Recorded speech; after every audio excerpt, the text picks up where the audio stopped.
Hello, my name is John, and today we'll be reading China, the Renegade State by Peter Morici, Washington Times, May 19th, 2019. President Trump enjoys bipartisan support for his tough stand on China, but Democrats and farm state Republicans indicate they could desert him if he fails to bring home an agreement that ends China's piracy of American technology and finally opens its markets to U.S. products. That's foolish. Americans should be prepared for Mr. Trump's tariffs to become permanent and to disengage from China, find new markets for agricultural commodities, and learn to make or purchase elsewhere those things we import from China. At the center of the impasse is Beijing's refusal to change its laws to lock in commitments to end forced technology transfers by foreign companies seeking access to Chinese markets, outright theft of American patents and trade secrets, subsidies for exports, and industrial policies that target U.S. competitive advantages. Commerce among members of the World Trade Organization is premised on the notion that trade should be based on comparative advantage to raise incomes and wages among all nations. It requires all nations, including China, to conform their domestic laws to lock in commitments to serve that principle. China says it won't change its laws as a matter of sovereignty and honor. Nonsense.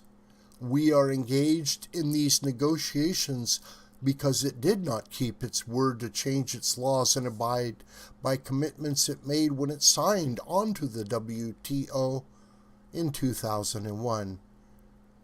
Equally disingenuous is the Chinese offer to lock in commitments via regulatory changes, directives issued by its central government. Beijing bears the burden of its history on that score.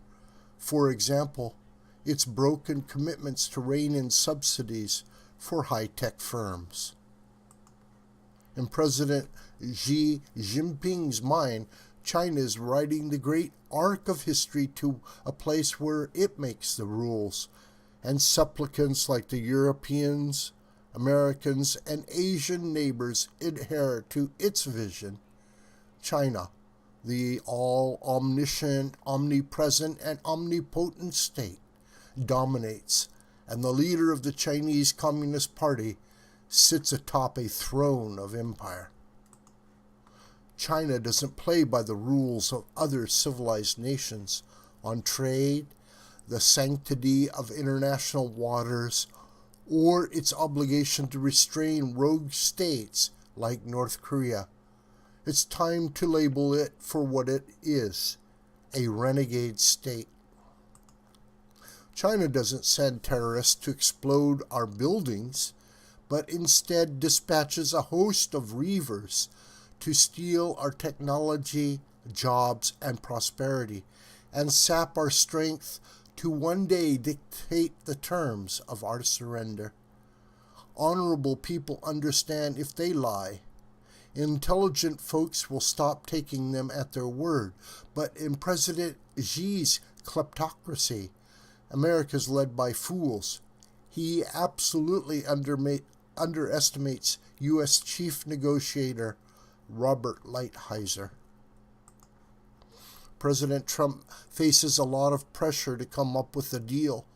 Democrats will hammer him in the 2020 election and appeal to farmers hit by retaliation and low-income workers bearing higher prices at Walmart for backpacks, baseball mitts, and beer. Tall tales abound. Moody's Analytics sees the threat of another recession, but Wells Fargo's estimates the most that the additional tariffs levied this month on $200 billion in imports from China could raise the consumer price index is 0.15%. However, that is if the Chinese yuan does not fall substantially, as it did with previous tariffs.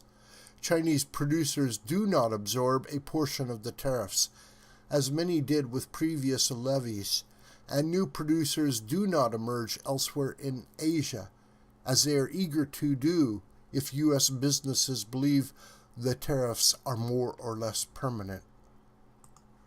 The bottom line is that the prices are likely to go up no more than 0.1% thanks to recent tariffs, and if the president imposes tariffs on the remaining $290 billion in Chinese imports, that figure jumps to about 0.35%. Overall, that translates into price increases the equivalent of an 8-cent to 27-cent increase in the price of gasoline, but thinly spread across all prices. It is hard to believe, as Moody's Analytics seems to believe, that sort of increase in gas prices could take the economy and take it into a recession. The real danger in all of this is that Mr. Trump settles for half a deal, promises but no enforceable commitments. The theft of America's family jewels, leadership in artificial intelligence, would be a far greater loss than some soybean exports or paying a bit more for consumer items whose production could be moved to Vietnam or even Kansas. This video is a production of the School of the White Crane. Hi, my name is John Brooker. Please subscribe to this YouTube channel, and please share this video with family and friends and on social media. May God richly bless you, my beloved.